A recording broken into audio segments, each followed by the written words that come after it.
scholars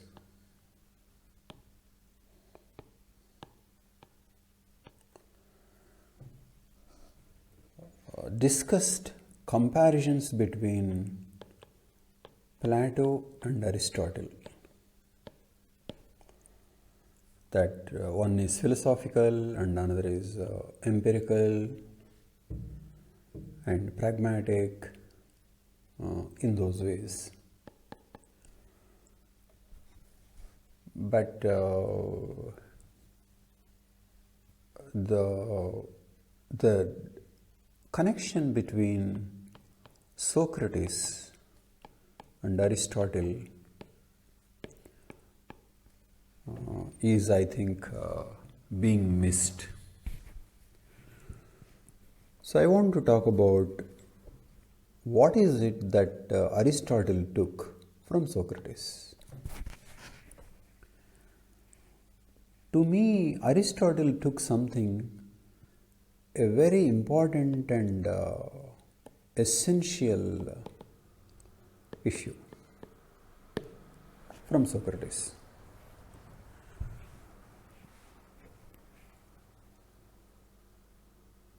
Okay.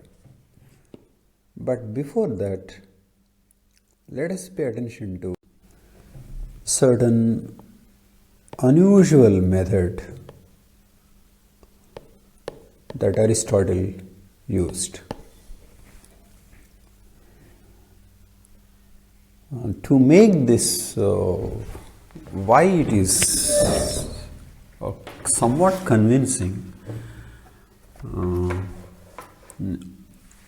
I want to proceed like this. For example, if somebody asks, how come both my legs are equal? Why are legs equal? Not only my legs are equal, but also others' legs also equal. Is it not surprising? We are likely to say that legs are equal not accidentally, but by design. How by design? Because if they are not equal, they don't serve the purpose of carrying the body.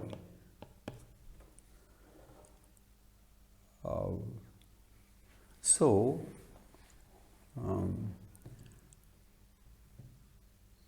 legs are designed equal because they are intended to carry the body.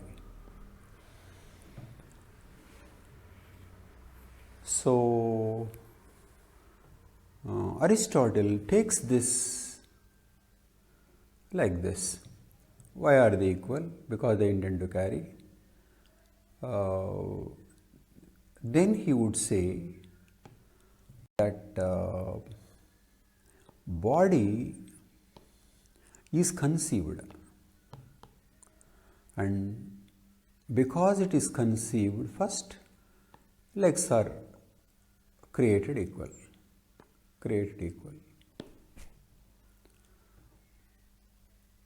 So body came first, and to fit that, legs.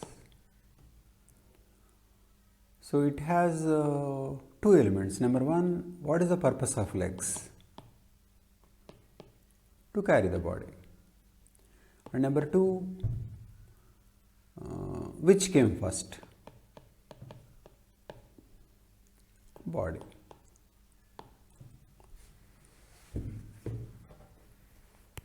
So Aristotle is discovering purpose.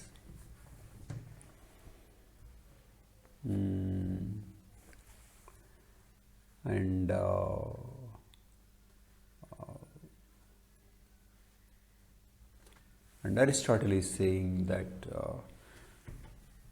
the total came earlier than the part. This is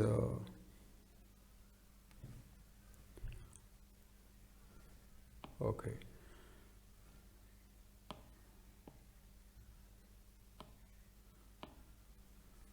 So total came earlier. Next the part. First total and second the part.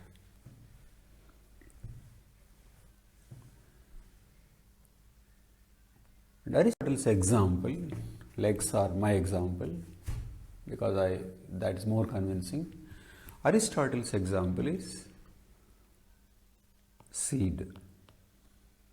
Seed gives rise to a tree, and whatever that tree requires is there in the seed. It means tree is conceived first and its potential is given in the seed.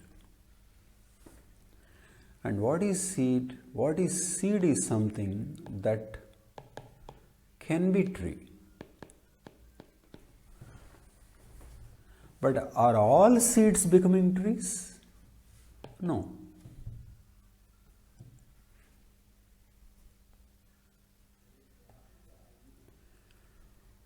So, are all seeds becoming trees? No. Some don't become at all, or some become stunted. Because for a seed to become tree, you need certain requirements. Right soil, water, sometimes nutrients. Only then seed reaches its potential of becoming a tree. Okay. And in Aristotle's method, you get to know the seed from the tree.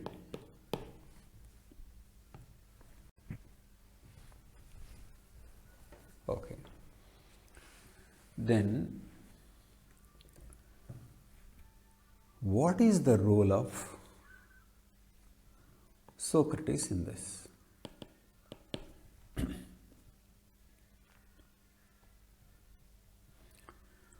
Socrates made one very important proposal.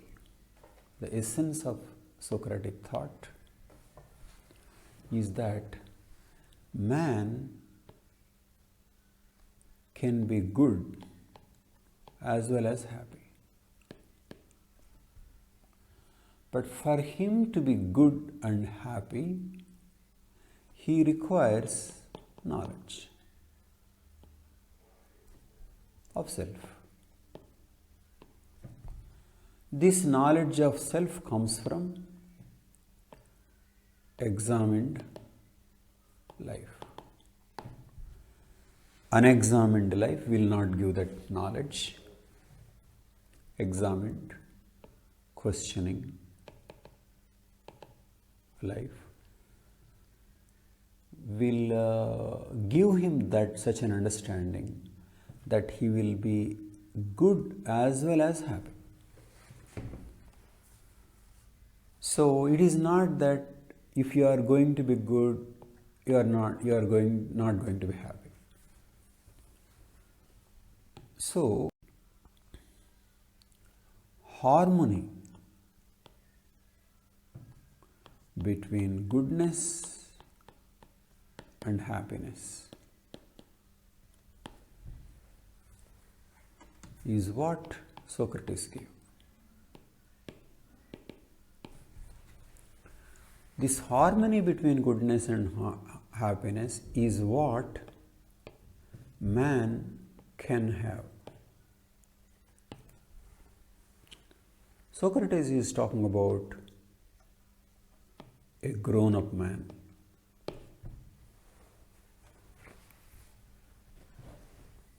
Okay. A man who reasoned his life, who lived in a particular way, because of which there is a unity,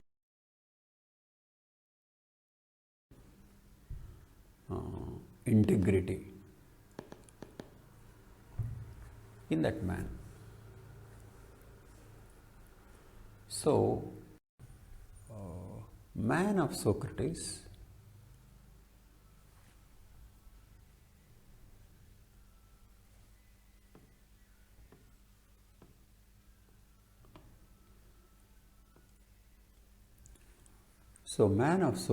is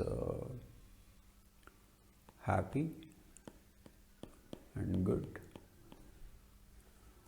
who came to be this because of the way he lived.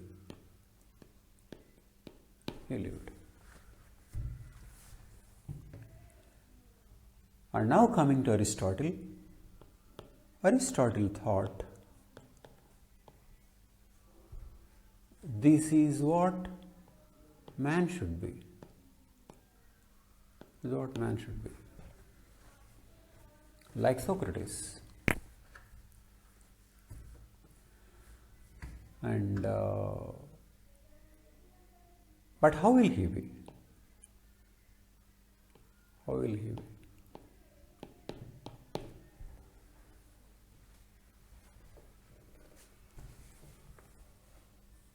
And it is here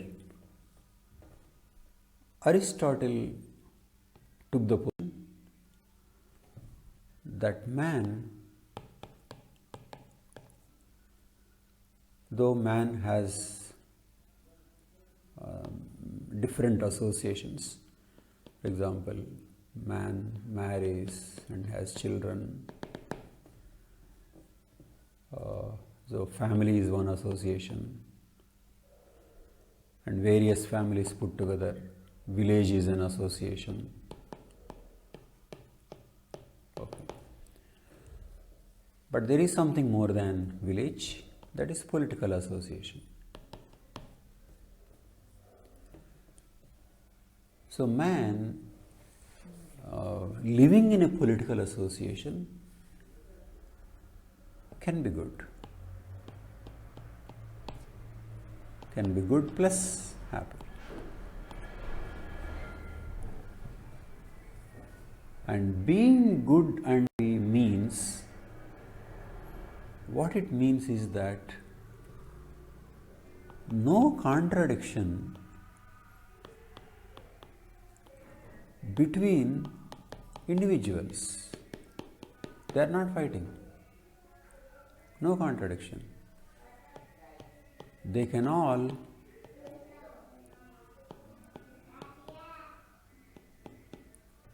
live in harmony, because when they are good, which means others feel comfortable, at the same time they are happy, which means all can live in harmony, which means common good life is possible.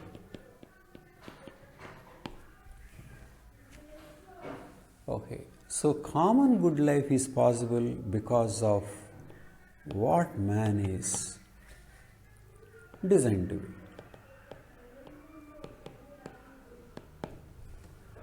And as usual, if man is designed to be like this, what is it that is destined then? He is destined to be in political association. It means because he is going to be in political association, man is designed in such a way that he can be good and happy. Like, because tree is planned to be, a seed is designed like this.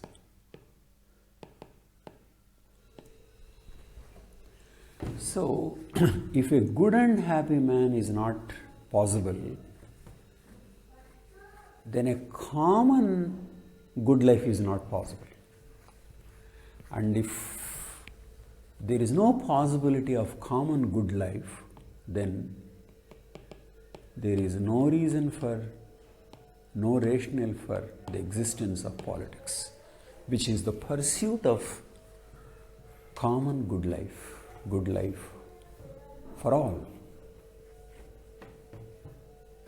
Okay. So, Socratic argument is used, and a particular kind of reasoning with a biology analogy is used for Aristotle to work out what is politics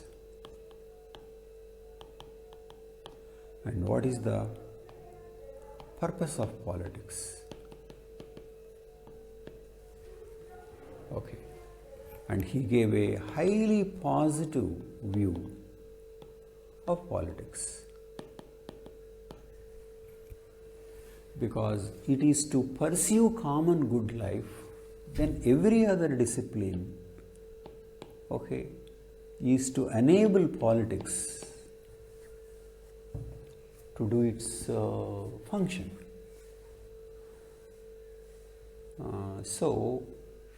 Socratic understandings, it is from Socrates, Aristotle understood very clearly that man can be good and happy, and that is the way to live. And a political association is already thought of, because of which man is created like this. Political association of animals are not possible because animal is not designed like that. Okay. So now let us see what Aristotle said about political association. Okay. He said, man is thus intended by nature to be a part of political whole, and there is therefore an immanent impulse in all men towards an association of this order. Like seed sprouts, man wants to be part of polity.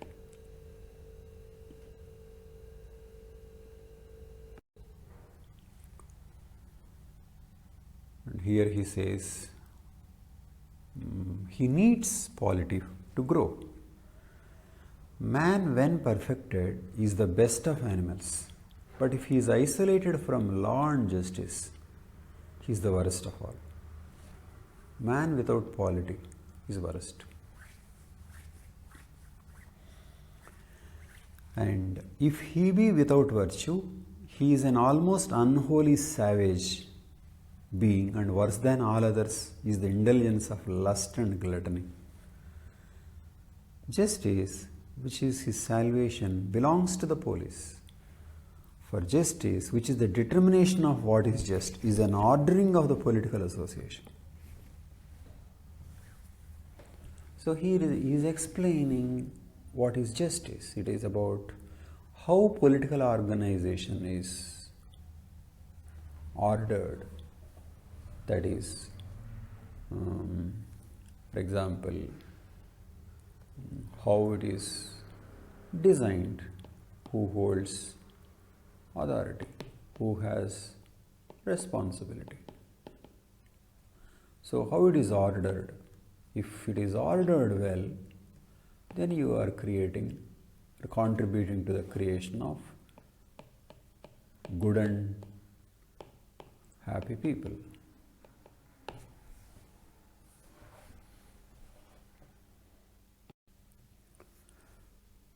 But why only police? He said, the final and perfect association formed from a number of villages.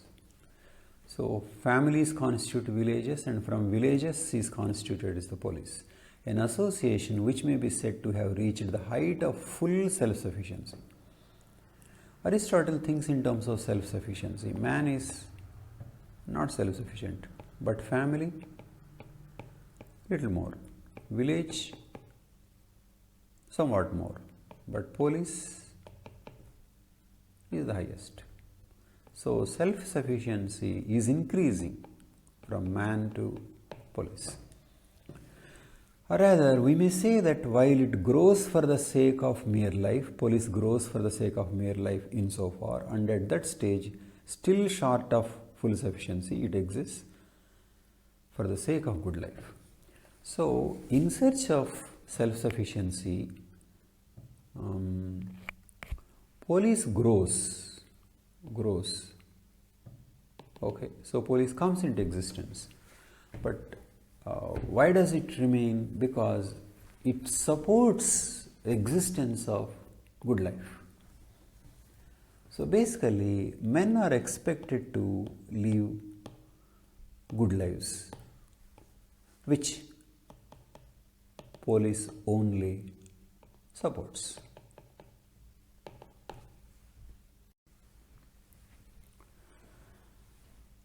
And we may have certain curiosity about what actually Aristotle thinks as a good man. He gives a list of qualities. I took some of them. According to Aristotle, this man is a good man, virtuous man. Who is he? He doesn't expose himself needlessly to danger, but he is willing in great crisis to give even his life, knowing that under certain circumstances it is not worthwhile to live. Definitely, this can be a reference to Socrates, who didn't think under certain circumstances worthwhile to live. And then, to confer kindness is a mark of superiority. He's talking about kindness. He is open to his dislikes and preferences. He is not fond of talking. He is of no concern. It is of no concern of his that he should be praised or others should be blamed. So praise, no. He doesn't speak evil of others, even of his enemies, unless it is to be themselves. Evil speech, no. He bears the accidents of life with dignity and grace, making the best of his circumstances, like a skillful general who marshals his limited forces with all the strategy of a war. Dignity and grace. He faces life circumstances. He is his own best friend and takes delight in privacy, whereas a man of no virtue or ability is his own worst enemy and is afraid of solitude. Okay. So, Aristotle thinks these are the virtues, but these virtues won't come on their own. So, virtues are implanted in us, neither by nature nor contrary to nature. Neither by nature means virtues are not there. They will evolve under certain circumstances. A seed does not really have a tree because, tree is not automatic, because tree plus ingredients will bring out a tree. So, tree will not automatically be come from seed, okay, because something else is needed. So, neither by nature nor contrary to nature. So, a mango seed can only become mango tree, and mango seed will not give rise to neem tree. Okay, so virtues are placed in such a way that they are not contrary to nature. And we are by nature equipped with the ability to receive them. And habit brings this ability to completion and fulfillment. Okay. We are provided with the capacity, that is the potential, and display the activity, that is actual, afterwards. Okay. So this is how Aristotle thought how the potential can be an actual under certain conditions, and those conditions are provided by police. Next, we will extend this discussion and then let us look at one more issue. We discussed from seed to plant,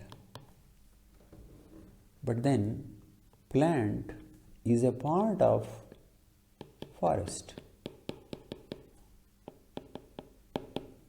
like this forest. And any forest contains not only single type, but rather many types of trees. Many types of trees. Why? Because the trees are interdependent. The way one tree takes resources is different from the way another tree takes resources. So, some are big trees, some are small trees, and then some don't grow at all, some don't receive enough resources.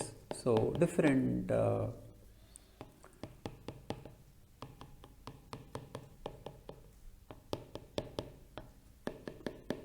exists like this. Okay. It means each tree is doing its own function. All neem trees are not possible, all mango trees are not possible. All being different, they contribute to the totality. Being different, they contribute to the totality. Okay. So, diversity contributes to the total. But what is diversity? Diversity applied a criteria leads to inequalities.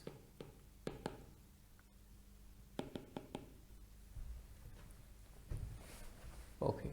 For example, if height is a criteria, some particular trees are superior to other trees. If height is a criteria, then a particular tree will be superior. For example, or if sweetness of its fruit is a criteria, some other species will be superior. So, different qualities give rise to different, the need for different qualities give rise to different trees, and the same diversity will be converted into hierarchy when a criteria is applied. I think Aristotle thought of human societies also like this. People different. This is one. And in a criteria, people are hierarchical, which means equal and unequal.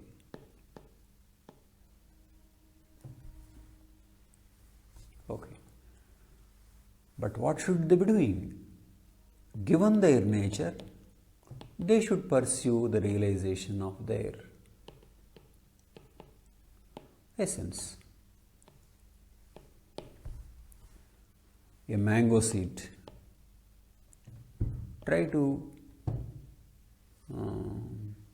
become mango tree and give sweet fruits.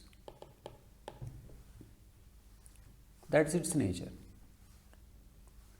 And a neem tree should give different things. This is bitter, but bitter also has a function. Okay, so mango tree is inferior if bitterness is applied, and neem is inferior if sweetness is applied. Okay, so Aristotle didn't all against one criteria.